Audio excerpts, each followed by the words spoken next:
ഒരു നിവേദിത നേരത്തെ താങ്കൾ പറഞ്ഞു ഈ ഒരു കേന്ദ്ര സർക്കാരിൻ്റെയും സംസ്ഥാന സർക്കാരിൻ്റെയും ഒരു യോജിച്ചുള്ള പ്രവർത്തനം അതുതന്നെയാണ് ഈ ഒരു ബഡ്ജറ്റിൻ്റെ ആ ഒരു സഫലീകരണത്തിന് ഏറ്റവും അനിവാര്യമായത്. ഒപ്പം ശ്രീമതി അനു ഫ്രാൻസിസ് ചൂണ്ടിക്കാണിച്ച ഒരു കാര്യമുണ്ട് ഈ ഒരു ബഡ്ജറ്റിൻ്റെ വിലയിരുത്തലുമായി ബന്ധപ്പെട്ട്.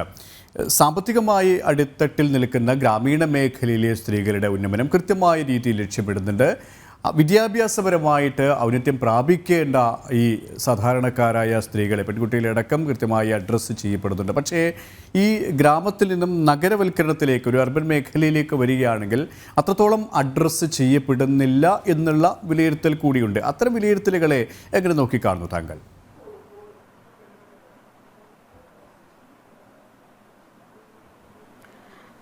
അർബൻ മേഖലയിൽ ഇപ്പം നമുക്ക് മിഡിൽ ക്ലാസ്സിലുള്ള ആളുകൾ ഉൾപ്പെടുന്ന ഒരു മേഖല അർബൻ മേഖലയിൽ അവരുടെ പ്രശ്നങ്ങൾ പരിഹരിക്കുന്നതിനായിട്ട് യഥാസമയമുള്ള ഇടപെടലുകൾ നടത്തുന്നുണ്ട്.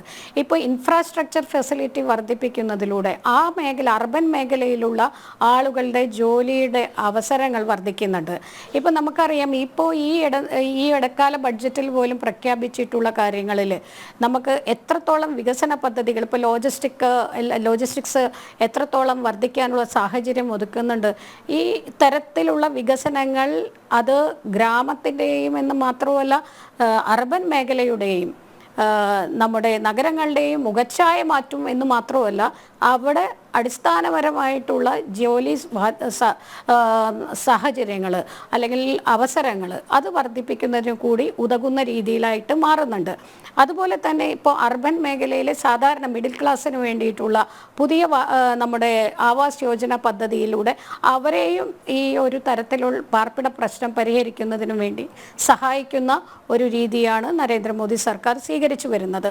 ഇതുപോലെ നഗരത്തിലുള്ള മറ്റു ചില പ്രശ്നങ്ങൾ, അതായത് അടിസ്ഥാനമായിട്ടുള്ള സൗകര്യങ്ങളുടെ കുറവ്, അപ്പോൾ അത് അമൃത് പദ്ധതിയിലൂടെ അല്ലെങ്കിൽ പ്രസാദ് പദ്ധതിയിലൂടെയൊക്കെ എത്രത്തോളം ആ നഗരങ്ങളുടെയൊക്കെ മുഖച്ഛായ മാറ്റുവാൻ നരേന്ദ്രമോദി സർക്കാരിനായിട്ടുണ്ട് എന്നുള്ളത് കഴിഞ്ഞ കാലത്തെ അവരുടെ പദ്ധതികളുടെ നടപ്പിലാക്കലിലൂടെ നമുക്ക് വ്യക്തമായിട്ടുണ്ട്.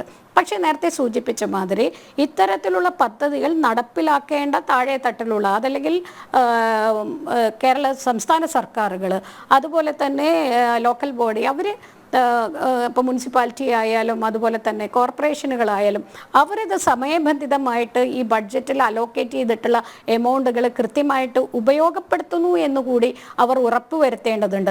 അവിടെ പലപ്പോഴും പാളിച്ച വരുന്നുണ്ട്. കാരണം നമുക്കറിയാം, പല പദ്ധതികളിലൂടെയും 100% കേന്ദ്ര ഫണ്ടുള്ള പദ്ധതികൾ പോലും പൂർണ്ണമായിട്ട് അതിൻ്റെ ഫണ്ട് ഉപയോഗപ്പെടുത്തി എല്ലാ തരത്തിലുമുള്ള വികസനം കൊണ്ടുവരുവാൻ ഉള്ള ഒരു കാഴ്ചപ്പാട് പലയിടത്തും കാണുന്നു എന്നുള്ളത് കൊണ്ട് പദ്ധതി വിഹിതം അലോക്കേറ്റ് ചെയ്ത് വെച്ചിട്ടുള്ള പൂർണ്ണമായിട്ടുള്ള എമൗണ്ട് ഫണ്ട് വിനിയോഗിക്കാൻ സാധിക്കാതെ ലാപ്സ് ആയി പോകുന്നുണ്ട്. ഇതൊരു വലിയ വിഷയമാണ്. ഏറ്റവും കൂടുതൽ ബാധിക്കാൻ പോകുന്നത് ഒരുപക്ഷെ കേരളത്തിലായിരിക്കുമല്ലേ? കാരണം നമ്മൾ ഇതുവരെയും പല കാര്യങ്ങളിൽ ചർച്ച ചെയ്ത കാര്യങ്ങളുണ്ട്. കാരണം കേന്ദ്ര സർക്കാർ കൃത്യമായ പദ്ധതികൾ ആവിഷ്കരിക്കുന്നു, അതിന് പണം അനുവദിക്കുന്നു, പക്ഷേ അത് ലാപ്സായി പോകുന്ന ഒരു സമീപനം തന്നെയാണ് സംസ്ഥാന സർക്കാരിൻ്റെ ഭാഗത്തിനും ഉണ്ടാകുന്നത്. സമയബന്ധിതമായി അത് പൂർത്തീകരിക്കാനുള്ള ഒരു ശ്രദ്ധ അല്ലെങ്കിൽ ഒരു താല്പര്യം സംസ്ഥാന സർക്കാരിൻ്റെ ഭാഗത്തിനും ഉണ്ടാകുന്നില്ല.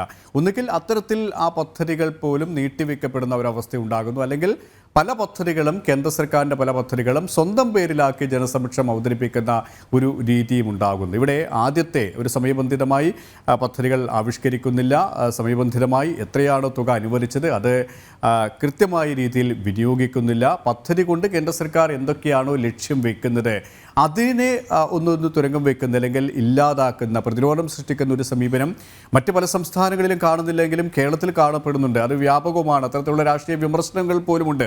അത് ഈ ഒരു ബഡ്ജറ്റിലും വരും ദിവസങ്ങളിൽ ഈ ഒരു പദ്ധതി നിർവഹണവുമായി ബന്ധപ്പെട്ട് ഉണ്ടാകാനുള്ള ഒരു സാധ്യതയുണ്ട്, ഒരു ആശങ്കയും നമുക്ക് ഇതിനോടുകൂടി ചേർത്ത് വയ്ക്കാമല്ലേ?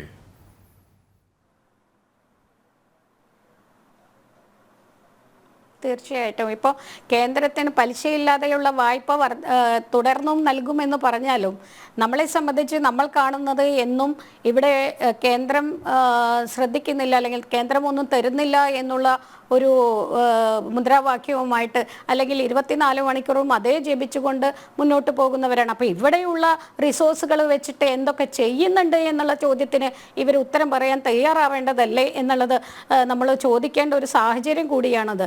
കാരണം ഇത്രയ്ക്കധികം ഒരു സഹായം സർക്കാരിൻ്റെ ഭാഗത്ത് നിന്ന് ഉണ്ടായിട്ടും, അല്ലെങ്കിൽ ഇതുവരെ UPA സർക്കാരിൻ്റെ കാലഘട്ടത്തിൽ കൊടുത്തിരുന്നതിലും എത്രയോ ഇരട്ടി കേന്ദ്രത്തിൻ്റെ ഭാഗത്ത് നിന്ന് സഹായങ്ങൾ നിരവധിയായിട്ടുള്ള പദ്ധതികളിലൂടെ പദ്ധതി വിഹിതമായിട്ട് കൊടുക്കുന്നു.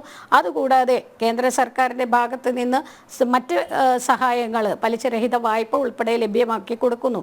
ഇത്രയൊക്കെ ആയിട്ട് വായ്പാ പരിധി ഉയർത്തിയതും വരെ ഇതൊക്കെ ആയിട്ടും ഇപ്പോഴും ഒന്നിനും തികയുന്നില്ല എങ്കിൽ അത് ഫിനാൻഷ്യൽ മാനേജ്മെൻറ്റിന് കൃത്യമായിട്ടുള്ള ഒരു പരിചയമില്ലാത്തതിൻ്റെ അല്ലെങ്കിൽ രാഷ്ട്രീയപരമായിട്ടുള്ള നേട്ടത്തിലുപരി ജനങ്ങളുടെ ഉന്നമനം അല്ലെങ്കിൽ അവിടെയുള്ള പ്രശ്നങ്ങൾ, നാട്ടിലുള്ള പ്രശ്നങ്ങൾ, സംസ്ഥാനത്തിലുള്ള പ്രശ്നങ്ങൾ പരിഹരിക്കുന്നതിനുള്ള പദ്ധതികൾ തയ്യാറാക്കി നടപ്പിലാക്കാൻ ശേഷിയില്ലാത്ത ഒരു സർക്കാരിൻ്റെ ഒരു അപജയമായിട്ട് തന്നെ നമ്മൾക്ക് ഇതിനെ കാണേണ്ടി വരും.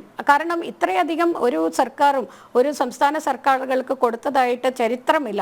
പക്ഷേ കഴിഞ്ഞ കാലങ്ങളിൽ ഇത്രയധികം കേന്ദ്ര സർക്കാരിൻ്റെ ഭാഗത്ത് നിന്ന് നൽകിയിട്ടും ഇപ്പോഴും പറയുന്നത് ഞങ്ങൾക്ക് ലഭ്യമായത് ഒന്നും തികയുന്നതല്ല, അല്ലെങ്കിൽ ഇപ്പോഴും കേന്ദ്രം അവഗണിക്കുന്നു എന്നുള്ളതാണ്. പക്ഷേ നമ്മൾ ഇന്നും കേട്ടു ബജറ്റിൽ ഇത്തരത്തിൽ കേന്ദ്ര സർക്കാരിൻ്റേതായിട്ടുള്ള വായ്പാ പരിധി, വായ്പ എടുക്കുന്നതിനുള്ള പലിശരഹിത വായ്പ നിലനിർത്തിക്കൊണ്ടു പോകുമെന്നുള്ളതാണ് അവിടെ നിന്ന് നൽകുന്ന വാഗ്ദാനം. അതോടൊപ്പം തന്നെ നിരവധിയായിട്ടുള്ള വികസന പദ്ധതികൾ ₹1 പോലും കേന്ദ്ര സർക്കാരിൻ്റെ അതല്ലാത്തതായിട്ട് നൽകേണ്ടതില്ല. അതായത് കേരള സർക്കാരോ അതല്ലെങ്കിൽ ലോക്കൽ ബോഡിയോ കൊടുക്കേണ്ടതില്ലാത്ത പദ്ധതികൾ നമുക്കിടെ വന്നിട്ടുണ്ട്. എന്നിരുന്നിട്ട് പോലും പല പദ്ധതികളും ജനങ്ങൾക്ക് ഉപകാരം, 100% അവർക്ക് ഒരു 50 വർഷക്കാലത്തേക്കുള്ള അവരുടെ ആവശ്യങ്ങൾ, അടിസ്ഥാനപരമായിട്ടുള്ള ആവശ്യങ്ങളെ കണ്ടുകൊണ്ട് അത് അത്തരത്തിലുള്ള പദ്ധതികൾ തയ്യാറാക്കിക്കൊണ്ട് ഉപയോഗപ്പെടുത്തുവാൻ ഇവിടെ സാധിക്കുന്നില്ല എന്നുള്ളത് വളരെയധികം നമ്മൾ ഗുരുതരമായിട്ടുള്ള വീഴ്ചയായിട്ട് തന്നെ കണ്ടുകൊണ്ട് അപലപനീയം എന്നു തന്നെ പറയേണ്ടി വരുന്നു.